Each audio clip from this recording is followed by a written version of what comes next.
because I would be, I suppose, aesthetically considered to be a butch woman. Um, Back in the day, it was almost a dirty thing. Like women looked on butch women as like not appreciating their own femininity, or you wanted to be a man, or whatever it was, and it was all very dirty. There was no tolerance for butchness. There was no kind of non-binary. There was no space for different. You were either a femi girl and into other femi girls, or you were just this like discarded, vessel of butchness. I am Kay Anderson, and you are listening to Lost Spaces, a podcast that mourns the death of queer nightlife. Every episode, I talk to a different person about a venue from their past, the memories they created there, and the people that they used to know. Phil T. Gorgeous is my latest crush. He's also the persona of Mia Campbell, drag king, MC, and genderqueer weirdo. We caught up to discuss Kiss, a lesbian and bi woman night that ran for about 10 years through the Naughties in various venues in Dublin, Ireland.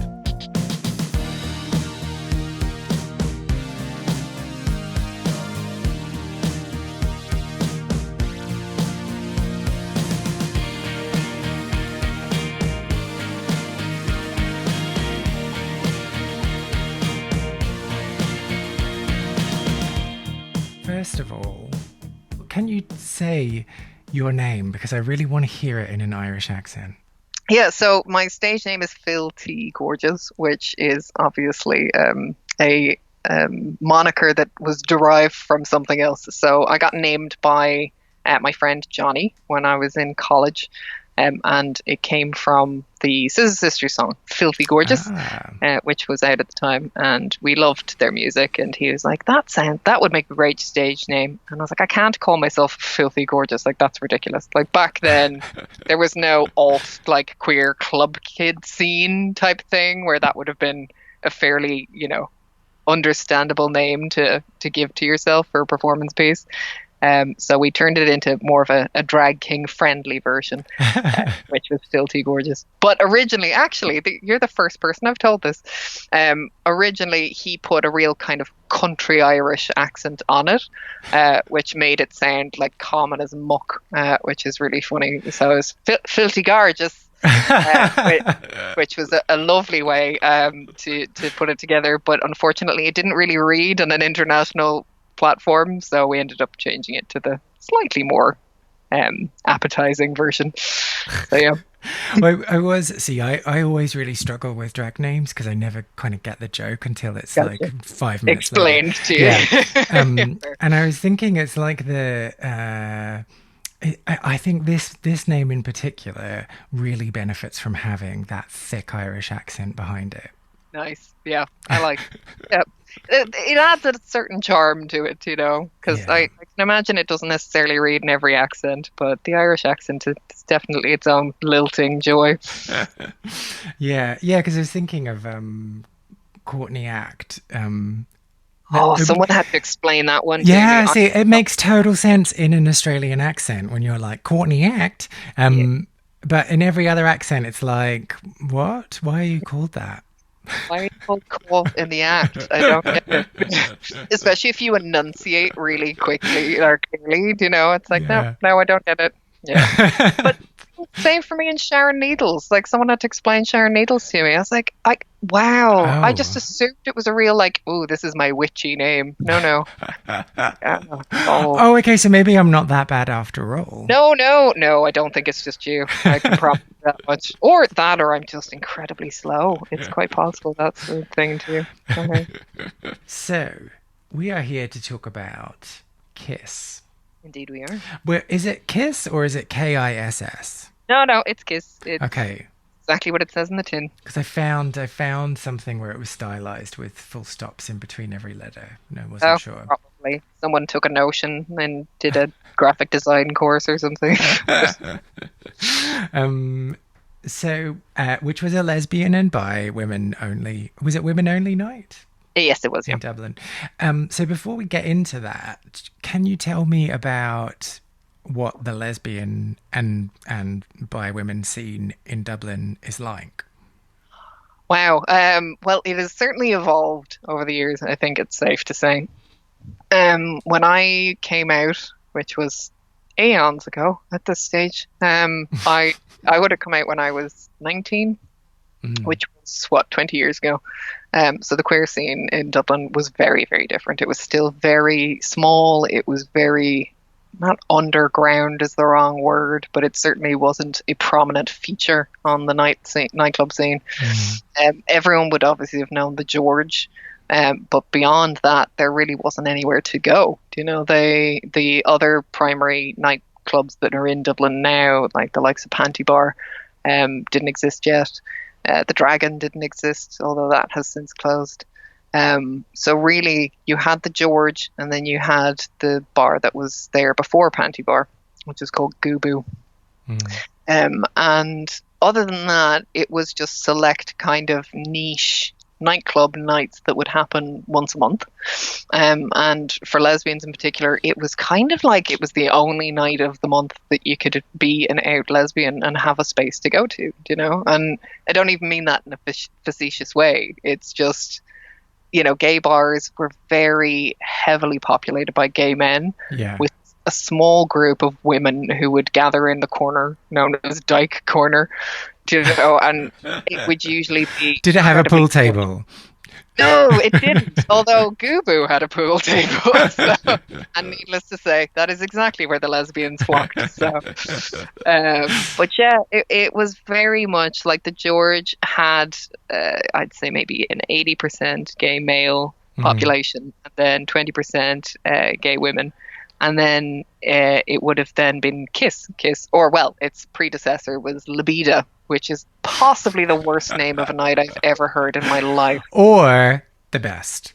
Or the best. Now it would be the best, because now it would be like ironically shit, you know? Whereas back then it was just, no, some 40-something-year-old lesbian who was gagging for the ride basically was like, I want to put a night on so I can meet other women, and this is what I'm going to do. And it was in the basement of like I don't know, was it a hotel space or something?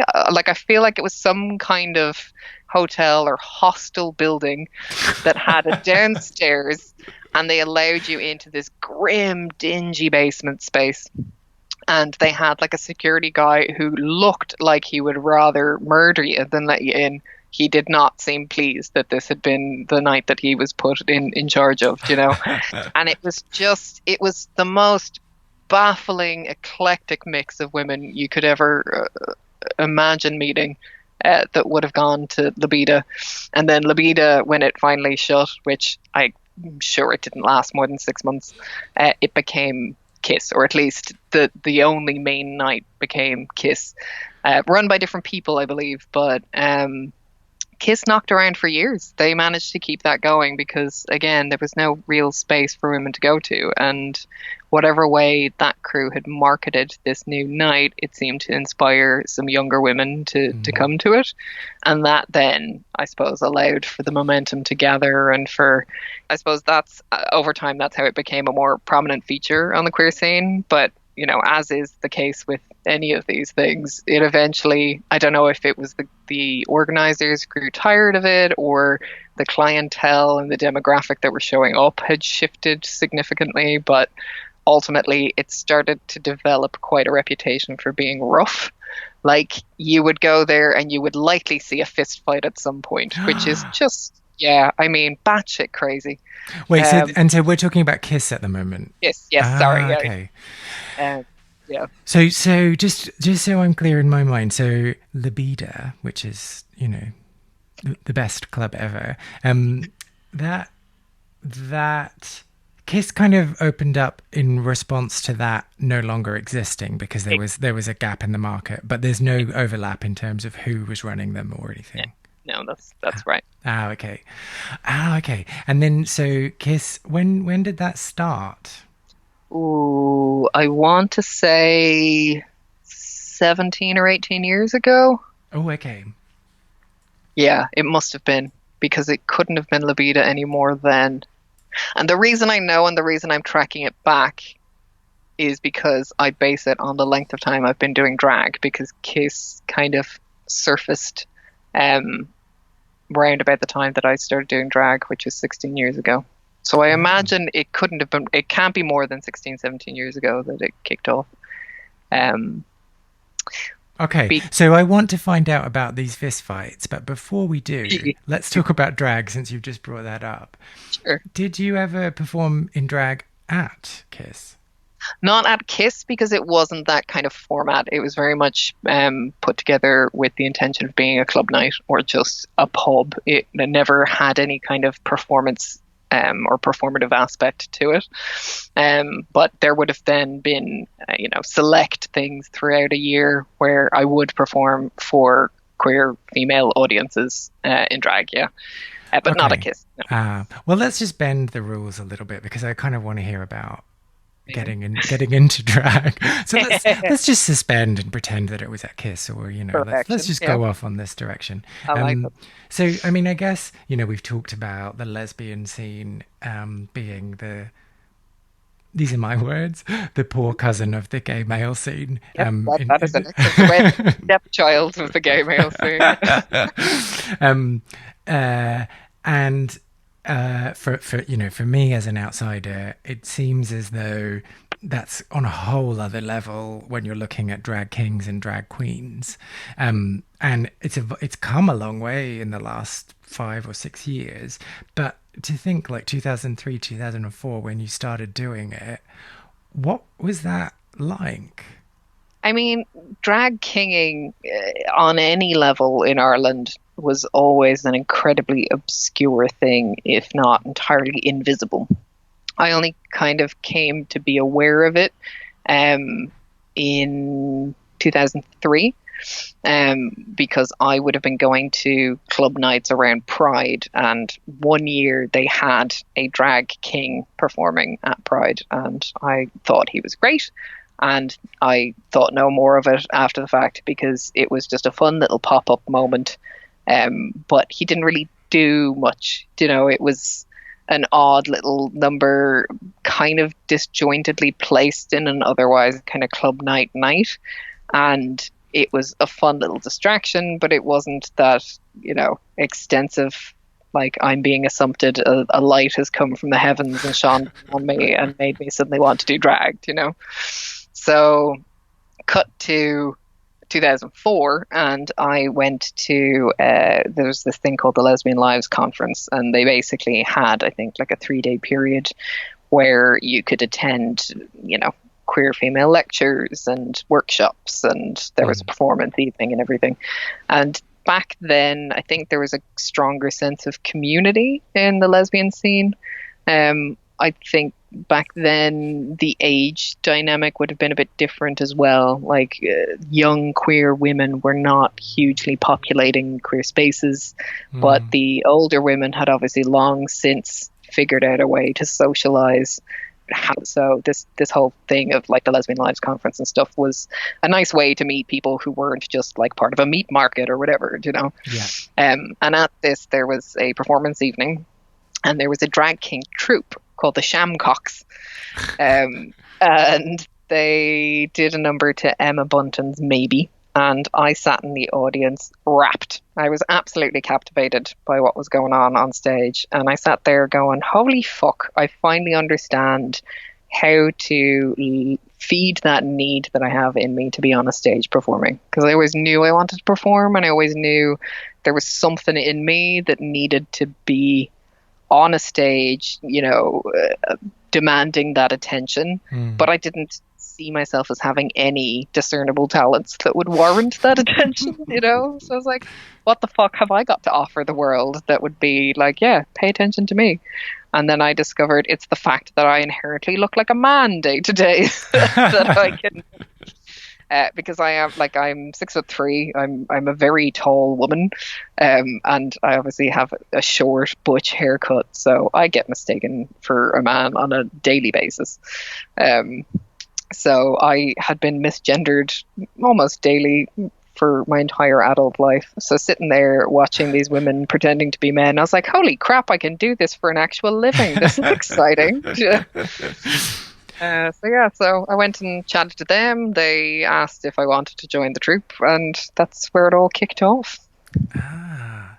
So, okay, so I'm not going to labor on this, but they were performing a song sung by a female. Yeah, that is something to this day that still sits funny with me. Because I'm one of the purist type drags where I'm like, I feel weird performing a drag number to a female vocal. And I know that drag is very broad as a definition, and I know that all forms of drag are valid. But for me, as a performer myself, I don't choose to lip sync to drag numbers that have a female vocal because it doesn't sit with me. It doesn't sit right with me for what I'm trying to do in terms of performance. So yes, I always find it interesting who queries that because it's an interesting topic for debate amongst drag performers, I imagine. Oh, here's me bringing all my ignorant judgment. Sorry.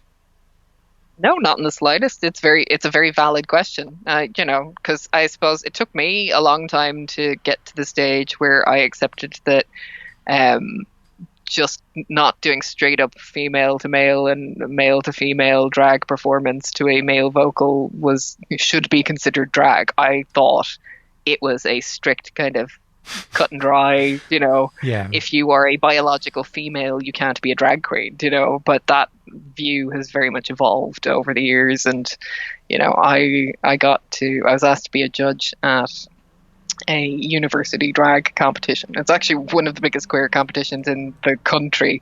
And they do it annually. And I was one of the judges on the panel for it. And I sat there. Now, granted, they were plowing drink into me, so I was wankered for the end of it. But I was practically in tears by the end at just how beautifully joyful the whole thing was. Like, this was a collection of queer kids of every possible iteration of gender expression living their best little queer lives on stage. And I sat there going, I wish I had figured this shit out sooner. Like, I just wish I'd known from a younger age or grown up in a period of time where, you could be that free and embrace that wonderful otherness. But yeah, it's fun to see people doing different things, and you can learn a lot from the generations that come after you. I used to be so steadfast in my belief that it had to be a certain way, but it's moving along. I'm trying to evolve. Good. I will try to do that too. There you go. That sounded so begrudging. Sorry, I didn't mean. It.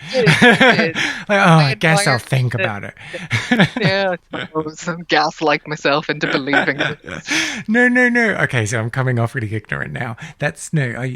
I am totally on that, and I totally agree that drag can be anything, and any gender.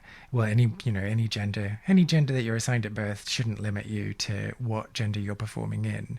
But if I was gonna do Emma Bunton's, maybe I'd want a beehive, and I'd want like something slinky and little. I wouldn't want to be like dressed as a man.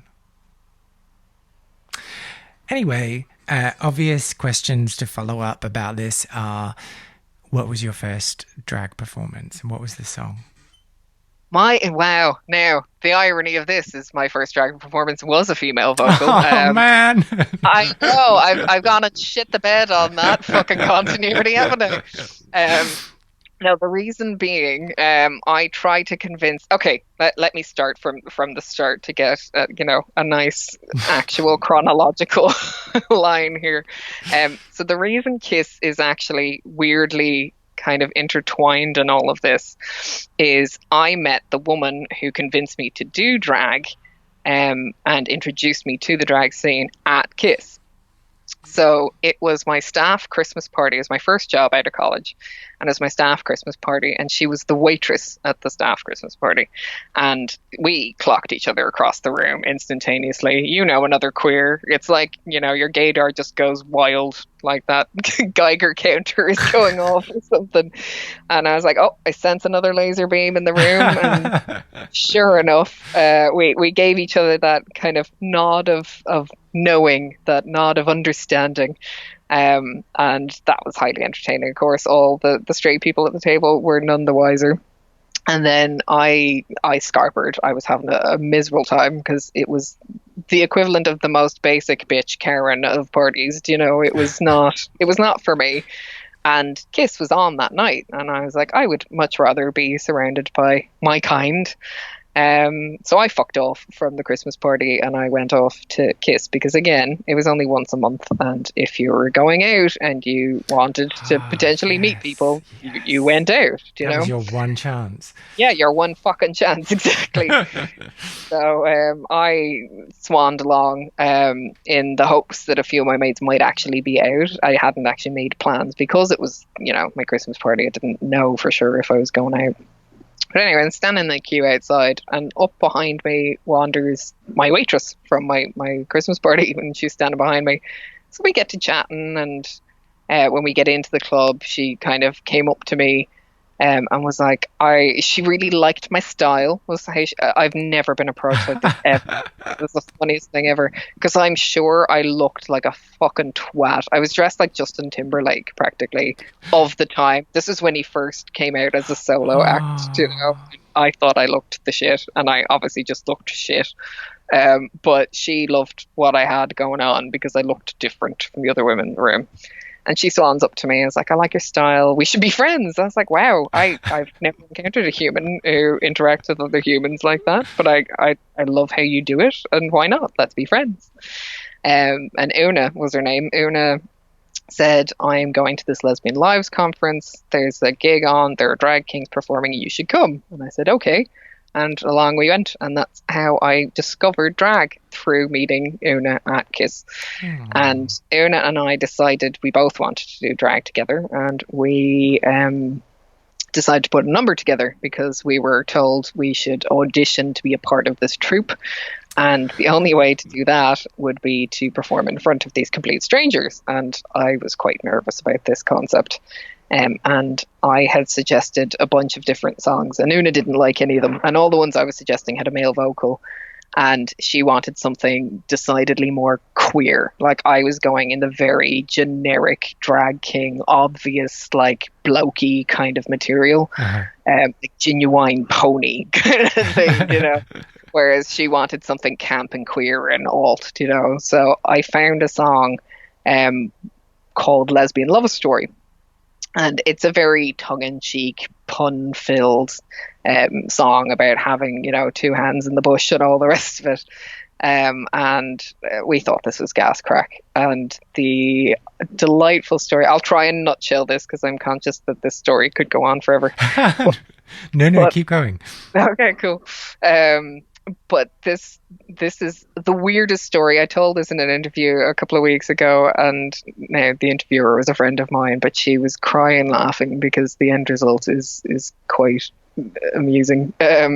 We were going to perform at a stage show, like a variety show, that was being hosted in the university.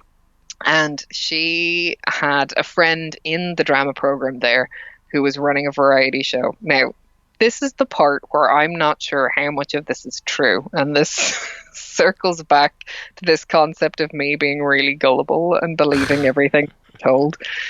But the guy who was running it was apparently part of the royal family of a country, a principality that I'd never heard of. And to this day, I've never heard of it since. I don't know if this country actually existed or if this was just some batshit crazy story that someone was telling me just to wind me up. Don't know. Couldn't tell you.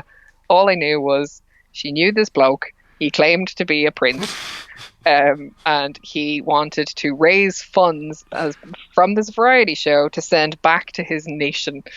It's like, this sounds like, the president of Nigeria has 33 million in an account that he'd like to send to you. We're on this kind of territory. And I'm like, I mean, Una, this doesn't sound right. Are you sure about this lad? And she's like, no, he's fine. He's totally cool. He's a really nice guy. I was like, all right, well, fuck it. So we invited two of the cast members from the Drag King troupe to come along and watch this show. And we did warn them that we weren't really sure what the content of the show would be, but that we would be doing a number in it. So they're grand. They're going to come along. So we arrive in, And it turns out that this Prince guy is also teaching like 9, 10, 11-year-old girls hip hop dance, as you do.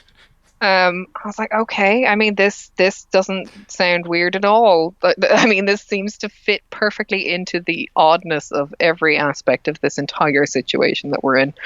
And sure enough, there was just like a mob of 9, 10, 11-year-old girls scurrying around in this theater space. And the audience was almost entirely comprised of their parents. And I'm here dressed as a man, about to do a song called Lesbian Love Story that talks about fisting and hands in the bush. And, I'm like, holy mother of God, what have you done to us? Like, what have you gotten us into?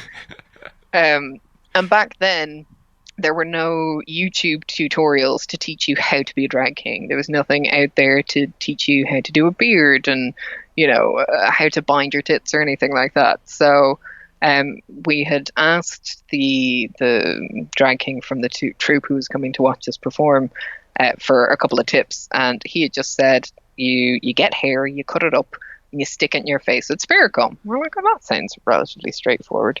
So Una had gone to a costume shop and she had picked up hair, but she had not picked up hair. She had picked up a nylon braid, like it was one of those Pocahontas style bits of plastic wig, and she had picked up spirit gum. And we didn't know that obviously nylon hair is just going to be brutal to stick onto your face.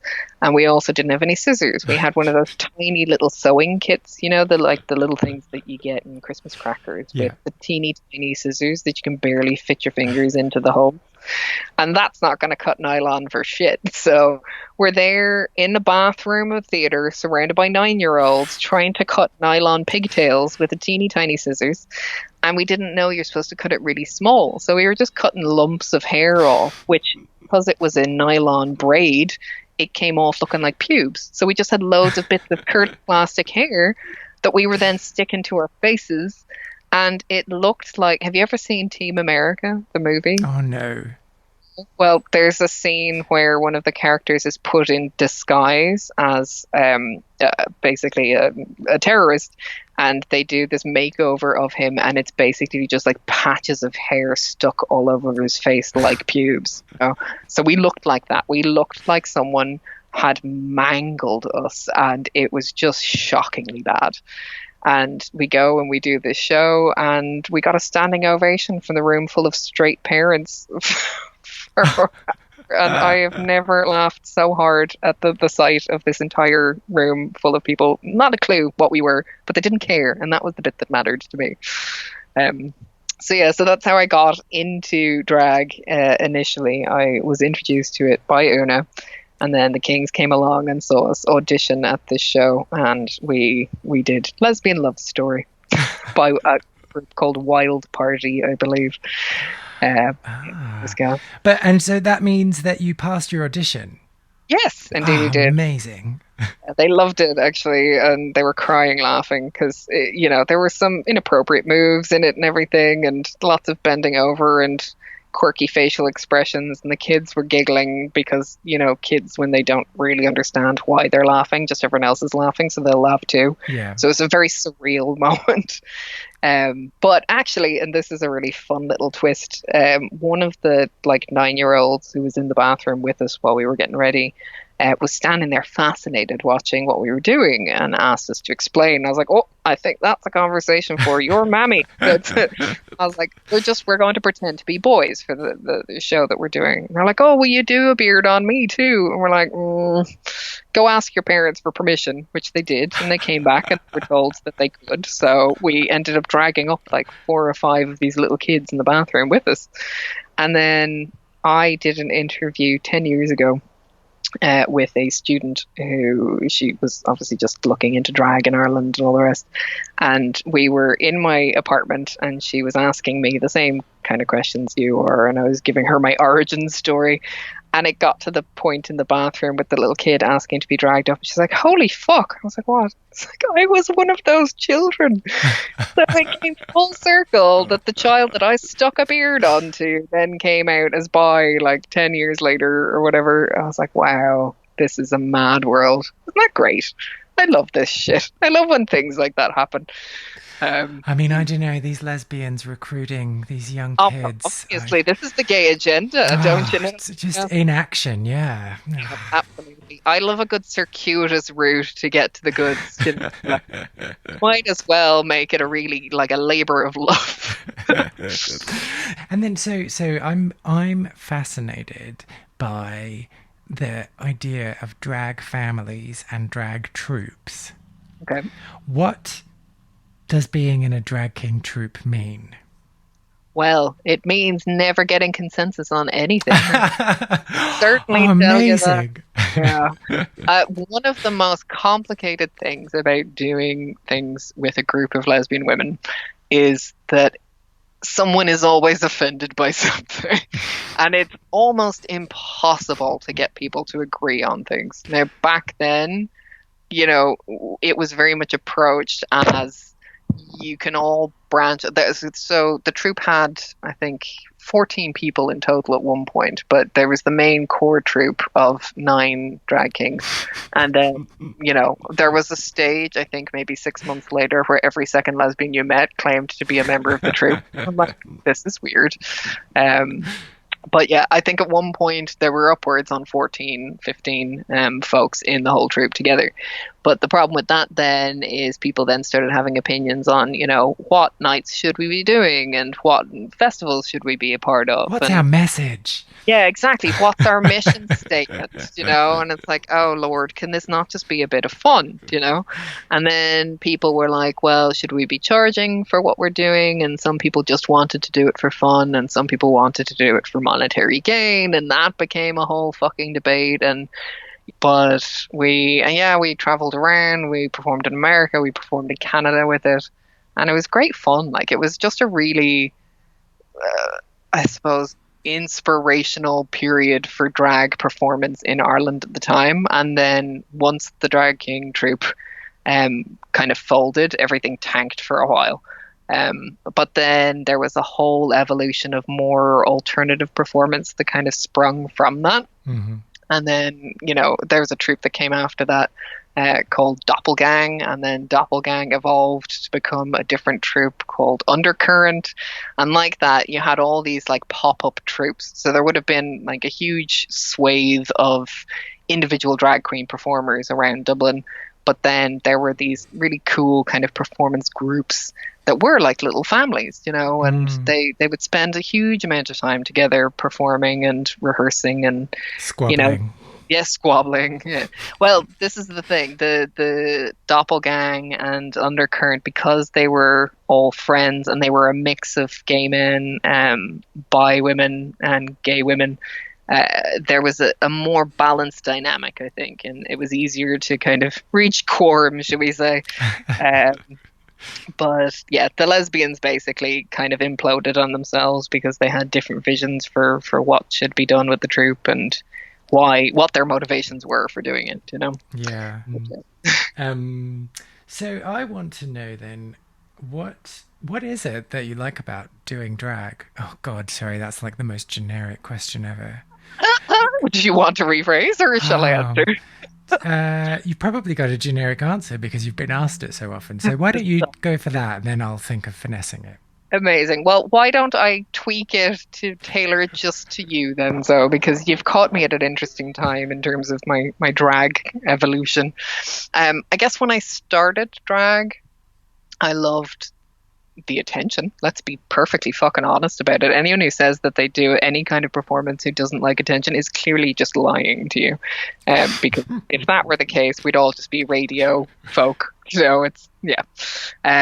But I loved the experience of being able to embody another gender, because it's very different. Like, whatever about being mistaken as a man day to day on the streets, the moment someone suddenly realizes you're actually a woman, and that awkward fucking interaction as they either get aggressive with you because they're embarrassed or they look mortified and then make it worse by trying to apologize. It's a very different dynamic being an obvious woman who has now embodied a male character who's intentionally doing this and is confusing people in the room because you do very much translate as male on stage. Mm. And I have often been doing shows where people come up to me afterwards who didn't realize that I was a woman. And I then asked the questions like, well, what the fuck did you think the point of my act was then? Like, did you think I was just some random gay man in a suit, like lip syncing to music? You know, like, what an underwhelming act that would have been. And I always found that fascinating that, you know, and I'm like, it's a huge compliment. Obviously, they're basically saying I'm very good at what I do and that, you know, I'm convincingly so male that they genuinely thought I was. And then when I started hosting, obviously my voice gives it away. Like I don't exactly have a butch male voice, you know? And yet people would then go, well, maybe he's just a bit queer, a bit effeminate. So they just thought I was a gay man, a flouncy gay man on stage, you know? I was like, well, this is amazing. So I guess my enjoyment factor is definitely from the gender bending perspective. I love that it raises questions for people. I love when people tell you that they're a bit confused, that they wonder if they're gay, if they find me attractive as a man. What does that mean? You know, and you get to encounter so many existential crises. It's quite entertaining. To be the cause of them. That's I feel like that is a life goal fully achieved there, you know. I want you to question your gender. I want you to question whether or not you want to stick your dick in it or not. Like, that to me is like an amazing life goal, is to make a straight man question whether or not he wants to fuck it, you know. I'm like, wow. I mean, maybe straight guys want to fuck everything, who knows, but yeah. I'd maybe say in terms of life goals, you could raise your bar a little raise higher. my standards. Yeah. Yes, I mean, I feel that's a valid point, Keith. I don't need much in this life. And so, okay, and again, I'm really sorry if I come off sounding really ignorant. But when you hear about cis men who become drag queens, they talk about, like, when they were a kid, they would play around with their mum's makeup or like put on her shoes and stuff like that. Did you have experiences like that when you were a child? 100%. Like, I am textbook version. Like, I am the exact opposite of that in terms of, you know, I am the woman who grew up wanting to be the boy and playing in my brother's bedroom with his toys and dressing up in my dad's clothes. Like, it is literally the exact you know, mirror image of that, you know. But one of my funniest memories of that is one of my best friends was Colin. Colin lived 5 doors down. And Colin was a lovely, gentle, effeminate little boy. And obviously I had no concept that he was queer, because how would I? I was a child and I didn't know what gay was, you know. But we would play mommies and daddies, and I would force him to be the mommy because I wanted to be the daddy while playing mommies and daddies. And I didn't fucking know from that. I don't know how I got as far into life as I did without figuring out I was queer, to be perfectly honest with you. Like, I came out when I was 19, and I honestly could track it back to the age of like 3. But coming out to yourself at 19. Yes. Wow. Now, to be fair, I led a very sheltered life. I grew up in a very kind of conservative environment. My grandmother would have been incredibly religious. Like, we would have gone to church with her every weekend until I was 17 or something. Like, this was just what was done and how I was raised. And gay was not a word that really got used in our household. I was warned of having gay relatives, but it was in the like hushed tones, and this was, you know, almost like a family shame kind of thing. And I'm like, oh god, okay. So we're scared of gays is the message I took home from that, you know. And then it wasn't until I was 19 and I went to Canada for my first summer away in university, and I had my lesbian relative Caroline was living over there, and she let me stay there, and she introduced me to all her friends, and I waitressed at one of her friends' 40th birthdays, and I just got completely immersed in her queer family. And they were incredible, wonderful, colorful, loving, welcoming people. I was like, holy shit, these people aren't scary at all. Why have I been told to consider these people like odd or deviant or whatever? And that's when I started questioning. I was like, maybe I'm a bit bi. Oh, I don't know. So This is the gay agenda again. It indoctrination. just happened to you. Yeah, it was foisted on me. I tell you, fisted on If me. only you just hadn't gone to Canada that year. Yeah, Canada ruined me. Who knew Canada turned people gay? So yeah, so that's where I figured it all out. But I did the inevitable. I am terrified of the fact that I might be gay, so I might just test the waters by saying I'm bi. And keeping in mind at this stage, I'd never had a boyfriend. I had never slept with anyone. I was still very much like this virginal, conservative, pristinely naive human being, and I was like, yep, I've kissed some boys and that's all. And yeah, I arrived over in Canada, and Canada woke me the fuck up. So yeah, all went downhill from there, clearly. So we should probably talk about Kiss, since that's Yes. what we're here to do. So 2003 is kind of when it started. It rose out of the ashes of Libido. Libido? Is that right? Yes. The Phoenix of Libido. Oh, that's my new band name. There you go. That can be your first EP. And wait. Okay, now I've gone off topic because I'm like designing the cover of this EP. Okay, let's not get to Kiss immediately, because there's a question that I'd scribbled down before based on something that you'd said, which was, back then there was a stronger sense of community. What did you mean by that? I guess the scene as it stands now, and perhaps this is just because I'm in a later stage in my life and my perception of the scene has changed as well. I don't want to be arrogant enough to think that I have a full understanding of what being a queer woman on the scene is like as it stands today. But from my perspective, the scene back then, because it was driven by the necessity to seek out shared spaces, because women just didn't go to the nightclubs, and there were no, outhouse didn't really have anything that was driven towards social. Sorry, I say outhouse like you should know what that is. I mean, I was going with it. Outhouse is like a queer community space. It's a building in town where, young queer kids can come along to see, a facilitator or counselors to chat about queerness. And it has like safe spaces for queer people who are figuring themselves out. And there's a little coffee shop and stuff. It's just a nice little community space.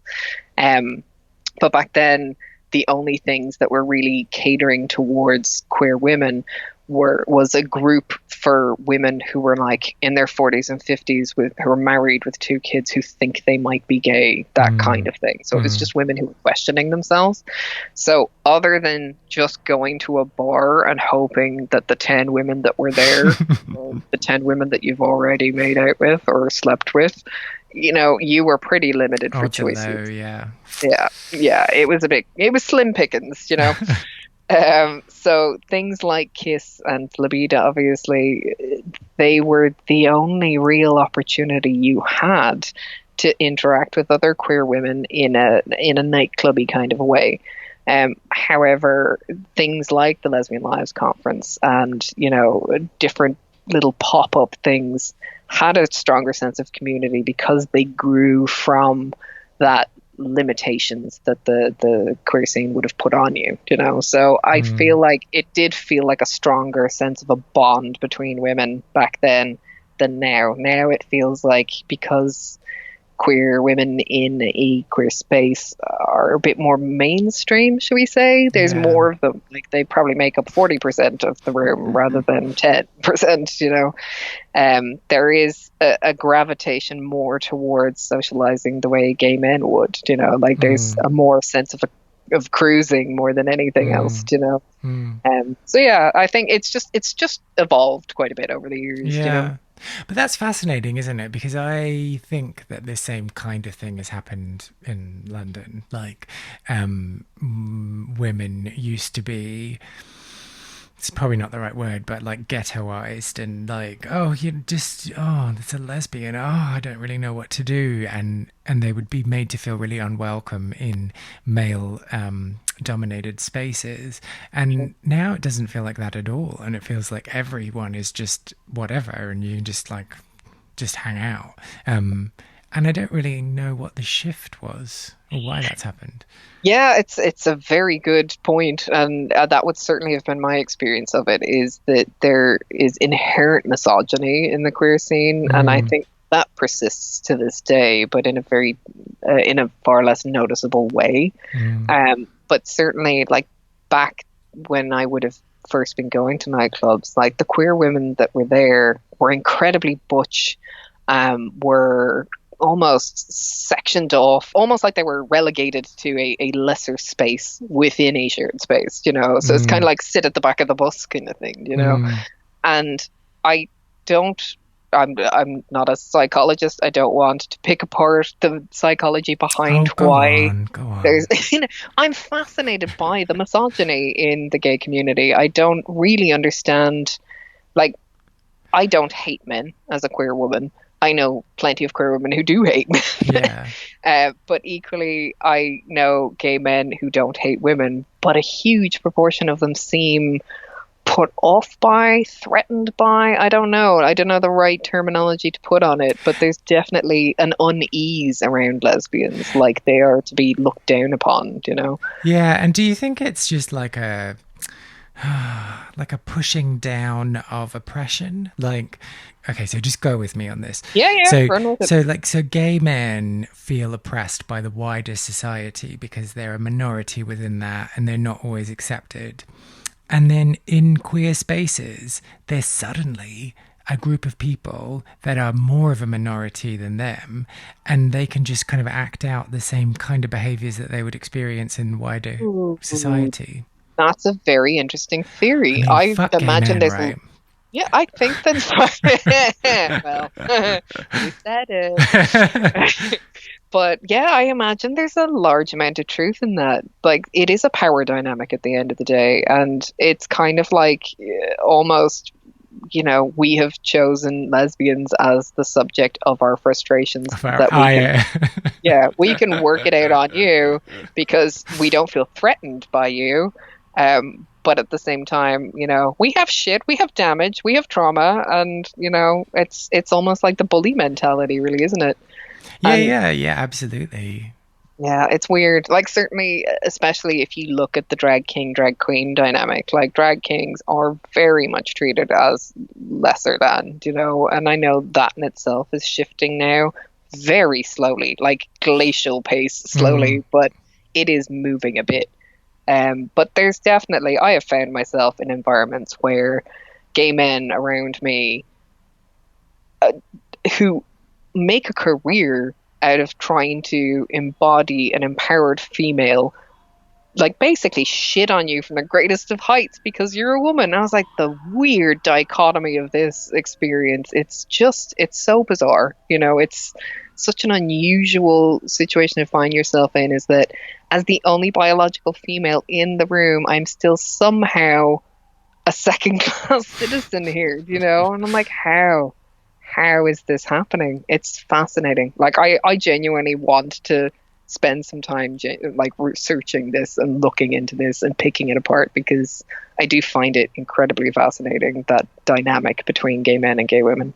But as you say, like it's definitely been shifting a lot of late. Like, you will now walk into any of the main bars in Dublin, and as a woman, no one will look twice at you like, ugh, there's a lesbian. You know, it's just you're as much a part of the room as they are, and I really like that shift for sure. mm. But yeah, Ugh, there's a lesbian. yeah, I'm gonna start saying that more often. please do, and you can quote me on that. Ugh. Ugh. Ugh, there's a lesbian. Um, so back to Kiss. Yes. Oh god, I'm failing miserably at So keeping many this in. tangents. I do this to people. Every interview I've ever had, they're like, it's just half an hour. 2 hours later, we're still just like, "No, we still haven't talked about the thing we were there to talk about." So just what was your name? No. Yeah. So I mean, yeah. So the thing I want to talk about now is that it was once a month, and I remember so many nights that I used to go to that were once a month, and the pressure you'd put on yourself to make sure you were there, and how gutted you'd be if there was a clash in your calendar. Yeah, absolutely. Oh yeah, you moved shit around. Like if there was a clash, you moved the other thing. Like unless it was a family funeral or something, I mean, you were. even then. And even then, like I don't like be like I can double team this. It's fine. But yeah, um, like that, you would definitely make every effort you could to be in attendance. That's for sure. Did you ever have an instance where you didn't go 1 month and then one of the people that you're interested in hooked up with someone else? That's a very specific Thankfully, question to no. ask. Sorry. Yeah, it's very. I was like, I feel like this is good. Do you have something you need to look at? No, I don't. I don't at all. But Um, just like the horror of that happening.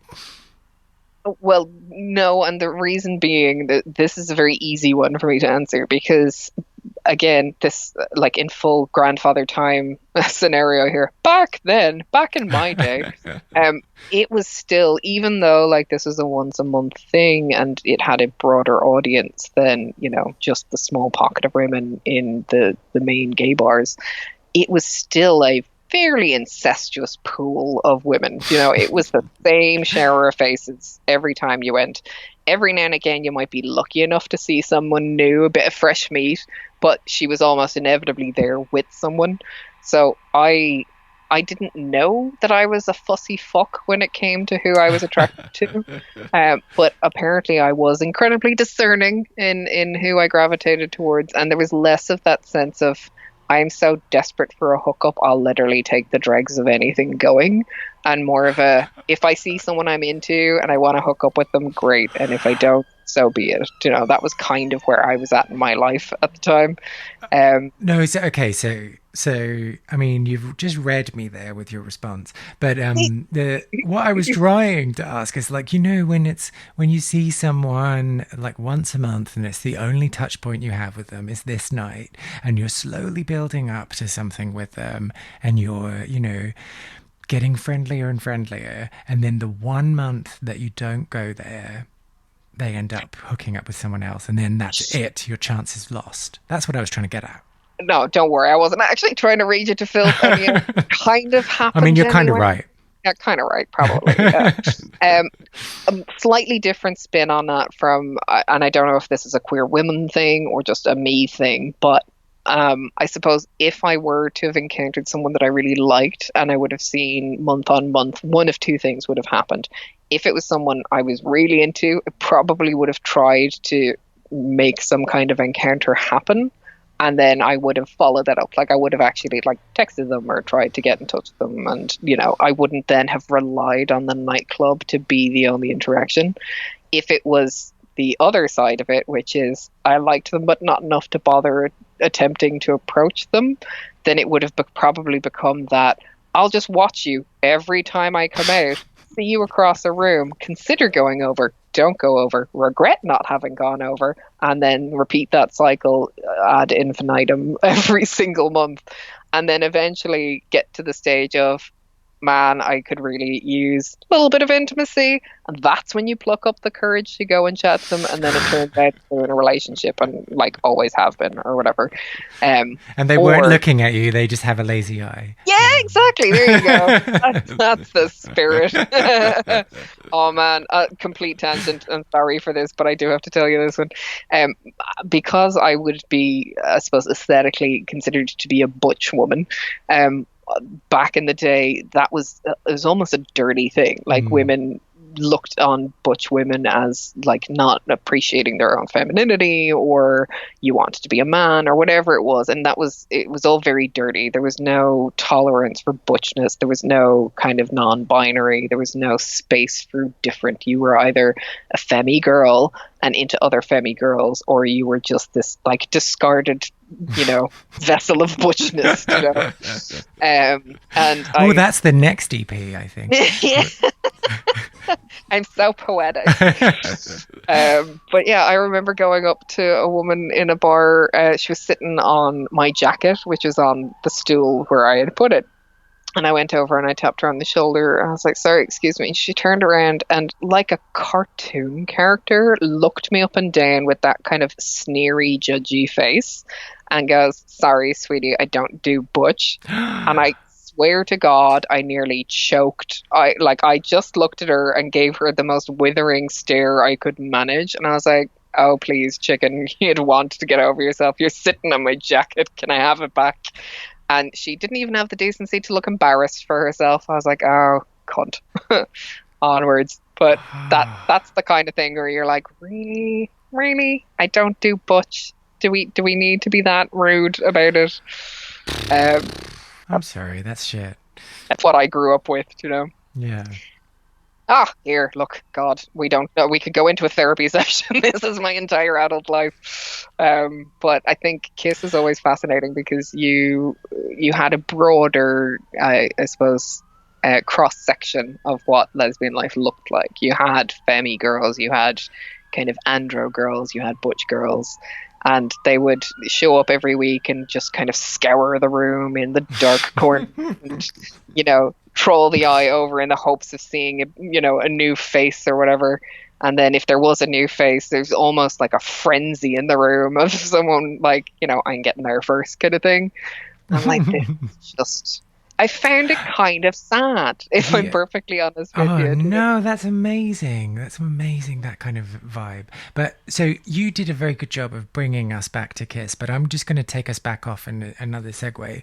Yeah. Like, just as with everything else that we've talked about, do you not feel that I mean, you did kind of hint towards it, but do you not feel that that's changed and that there is now more of an appreciation of female masculinity? Absolutely, yeah. I obviously I didn't lean hard enough onto that one. It has completely evolved for sure. Now I don't know that I've really spent a huge amount of time going out as me anymore because like I have a full-time job. I was doing 2-3 gigs a week.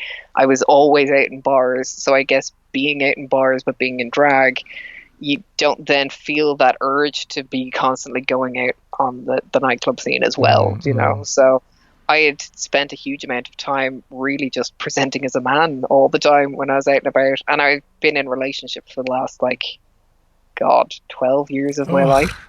Yeah, I know. I'm single again for the first time in 12 years. So it's like, well, I don't know how to do this. So it's going to be a weird adjustment for me to try and figure out how to be queer in the space as it exists today. Because, I was always very content in I have the missus here, so I don't need, I was never one to have a roving eye. I wasn't, I wasn't window shopping. I'd never had any appeal to me because I was perfectly content, So it's going to be an interesting new dynamic. Which I do feel that at least things have shifted significantly in terms of, butchness and that perception of the more androgynous style being attractive. Not even accepted, attractive. That's the bit that was always missing for me, was you were never made to feel attractive. You were just almost tolerated in your masculinity, And it's like, I'm not sure this makes me feel particularly good about myself. So yeah, it's an interesting one. Yeah, but there's also this interesting thing as well that you're expected to play particular roles because of how you're presenting, which is kind of a bit of a head fuck, isn't it? Yeah, because I'm sure you're well aware of all the different terms used to describe the various different gay men, from twinks to, otters and bears and all the rest. For women, it used to be a really simple, femme and butch, but then there's gradients therein, and you've your diesel dykes and your stone cold butches and your lipstick femmes and your high femmes and all the rest. My friends were so confounded by who I am versus how I present that they came up with their own term for me, which is a marshmallow butch, which means on the outside I probably look like I'd kick the head in on you, but on the inside, I couldn't be more softer and squishier if you tried, So I have, I suppose, what would be expected to be more femme qualities while very much looking like a butch woman. So Mm. I am a confusion of many things, it would seem. But are we going to try and make that a thing now? So to be a marshmallow butch. Yeah. Absolutely. Okay. I fully support this. I think I'm going to petition to have it incorporated into major circulation. You tell them before you renew your membership to the Dyke Club that's going to have to go on the oh shit, The glossary. the glossary, the Bible. I wanted to say Bible, but Ooh. that's not what I'm Well, gonna. oh, like the handbook, the The manual. handbook. Yeah, yeah, Yeah, I got you. Yeah, we'll include it in the glossary of the handbook on how to be a dyke. yeah. And I'll And just drop it into conversation casually from here on out, and yeah, hopefully please we do. can Yeah, make it a thing. I like that. I would love to just randomly encounter someone somewhere along the way who uses it in conversation idly, and you're just like, oh, where did you hear that? It's like, oh, I heard it from this guy, heard it from that guy, heard it from that guy. And it's like, oh, Keith and I did that. We made that happen. Yes. And then they can tell you how they first discovered drag in the toilets at, Exactly at at the this theater space. university where Oh my God, the fucking weirdness of my life. Honestly. I love those things. Oh. So right, Kiss. Kiss. Let's power through this. Yeah, So go pirates. Yeah. Kiss, that you talked about like there being a diversity in like type of people that were there. Was there a diversity in age as well? Um, yes, there would have been. Now, I think libido was probably a better example of the extremities. Like in libido, you would have like baby dykes just fresh out the closet, and you would have like 50-year-old women there as well. So it was because it was so niche being in a queer female space. Anyone who was trying to find anyone would go, and Mm. it felt like an odd, like, what's the best analogy? Kind of like if you went to a gay wedding and you have this like mismatched group of people that just don't make sense beyond the fact that they all have someone in the room who's in common. Mm. That's kind of what it felt like. Whereas Kiss felt more like a community space. It was more like this is what the lesbian community has come together for a club night of the 20s, 30s variety. Like it was, I'd say, predominantly mid 20s up as far as maybe late 30s, not really beyond. And not, Okay. yeah. I think, yeah, you probably would have gotten the youngest as well, but not hugely so. Mm. So yeah, you're talking 20s, 30s for sure. And what kind of music would I expect to hear there? Oh, god awful music most of the time, to be fair. Brilliant. Yeah, mostly just chart shit, and then depending on who was DJing on the night, you might get someone who really loves a bit of lesbian anthems. So there would have been some obvious bits dropped in, bit of Katie Lang for the older ones in the room. Oh, Indigo Girls. Oh, stop! Honestly, Annie DeFranco in your night Oh my god, I want to be at this night. is amazing. But yeah, probably just primarily chart music, to be honest with you. Which, to be perfectly honest, I fucking loved. I loved the chart music in the 90s and the early noughties. It was some good stuff to dance to, and that's what I spent a huge proportion of my time doing, just dancing. Are we heading into another in my day type conversation? Yes, yeah, I'm waxing philosophical. I'm actually staring off into the distance while I say that. They don't make stroking my records view. like Justin Timberlake's No, first they album don't. anymore, do No, they? they don't. Tell you, when in my day, when I walked to school barefoot in the snow. Yeah, I do go a bit nana when I reminisce about things, but sure, these things happen. Oh yeah, I mean, yeah, you have permission to do so. So Well, thank you. I appreciate sorry for mocking you. it. No, don't be. I deserve it. Do you remember hearing about Kiss ceasing to be? I remember it just disappearing. There was no announcement per se, and I think I had gotten to the stage where I wasn't going every month anymore because it did have a huge longevity. Like it went on for years and years. But But hang on, this is where long-term relationship comes in, isn't it? yeah, exactly. So I would have met and then ended up with my partner. So I would have still gone out because it's still fun, obviously, to go out and party. But But left at 10. yeah, exactly. Left at 10 and at home playing Scrabble with a cup of tea, but no, like you'd go out and you'd do the night out and you'd go back to someone's house for drinks after or whatever, and that was like a fun thing to do, but it didn't become like the central focus of your socializing anymore. Like you had now Mm. built up your group of friends and there were other things that you could do, and I suppose it became less of a beacon for socializing and more of a just a thing that was happening, over the years. Mm. Um, and I know that certainly the clientele started to get rougher and rougher, and yeah, there was a weird aggressive energy in the Oh room. yeah, yeah. You Yeah, talked about this at the beginning. So yeah, why do you this think that I happened? I think as the scene evolved and as Ireland evolved and as people became more comfortable with their queerness and became a bit more mainstream in life, a more accepting Ireland afforded more people from more walks of life that opportunity to embrace their queerness. And They all where happen to be really aggressive. there was a lot of it. Not gonna lie.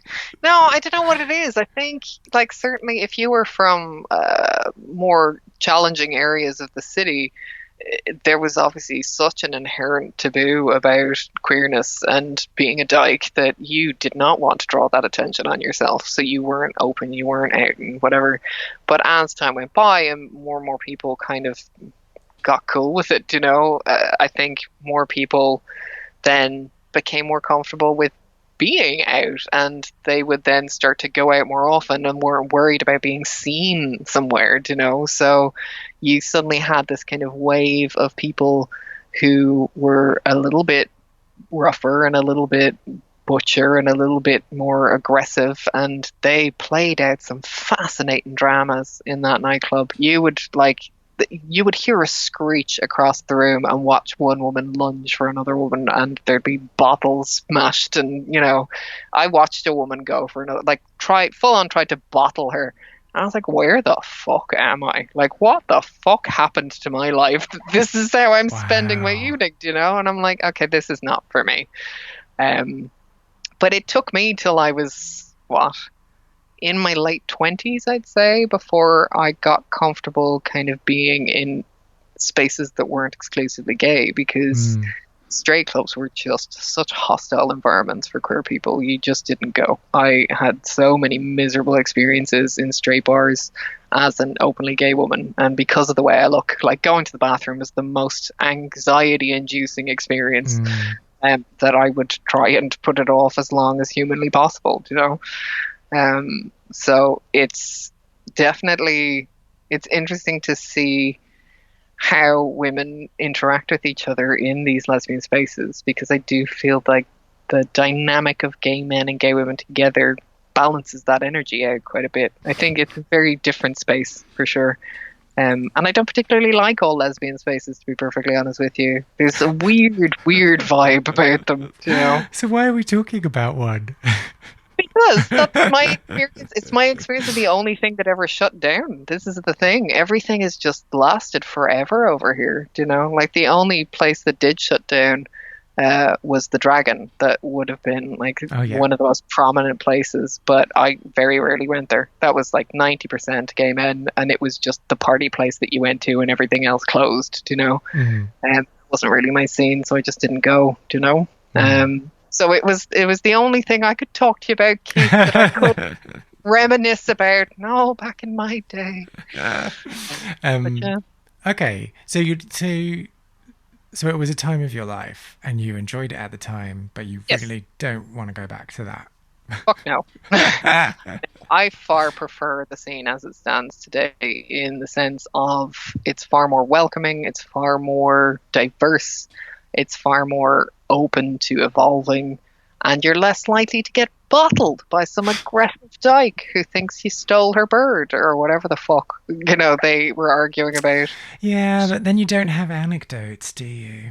I mean, I feel like I can generate a good anecdote in any night, to be perfectly honest with you. I don't need aggressive lesbians to find a story of a night out. There's always something. Did you ever go to Kiss? Well, if you did, I would love to hear from you. Please tell me any stories or anecdotes or share any photos you might have from that time. You can reach me through most social media channels with the username KAndersonMusic. And you can also find out more about Phil by following him on Instagram, instagram.com/PhilTGorgeous. Lost Spaces is not only a podcast, but a concept record as well. I've been writing songs about queer venues and the people who used to live their lives there, and will be releasing songs over the coming year. You can hear the first single, Well-Groomed Boys, which is also playing underneath my talking right now on all streaming platforms. If you like this episode, I'd really appreciate if you subscribed, left a review on Apple Podcasts, or just told people who you think might be interested in hearing it too. I am Kay Anderson, and you've been listening to Lost Spaces.